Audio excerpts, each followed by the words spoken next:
বাঙালি জাতি শুধু অন্য রাষ্ট্রকে নিয়ে মাথা ঘামায়। ইরান ইসরায়েল যুদ্ধ লেগেছে, এগুলো নিয়ে সমালোচনা করে, কিন্তু নিজের দেশ যে হুমকির মুখে পড়তেছে এটা কখনো চিন্তা করে না। বাঙালি কি মিসাইল তৈরি করতে পেরেছে? পারমাণবিক বোমা তৈরি করতে পেরেছে? পারে নাই। কিন্তু আমাদের প্রতিবেশী রাষ্ট্র ভারতটিকে তারা যুদ্ধের প্রস্তুতি সরঞ্জামাদি সংগ্রহ করেছে। এরপরে দেখা যাচ্ছে মায়ানমার, তারাও কিন্তু ইদানিং আমাদের সাথে কক্সবাজার যে উখিয়া যে বর্ডারগুলো রয়েছে ওইদিকে কিন্তু নাফ নদীর কাছে অনেক আমাদেরকে জেলেদেরকে আক্রমণ করে থাকে, প্রায় শোনা যায় অনেক কিছু হয়ে থাকে। তো মায়ানমারও নাকি শুনলাম এখন অনেক, হ্যাঁ, এই যুদ্ধের সরঞ্জামাদি তৈরি করতেছে।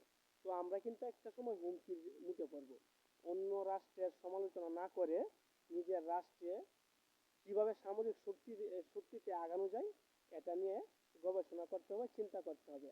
আমাদের সমস্যা তো একটাই, আমরা যদি ভালো কিছু করি, ভালো কিছু তৈরি করতে যাই, আমাদের যুব সমাজরা ভালো কিছু তৈরি করে আবিষ্কার করে ওটাকে ধ্বংসের জন্য আমরা নেমে পড়ি, ওটাকে সাপোর্ট দিই না। এটাই আমাদের সবচেয়ে বড় সমস্যা।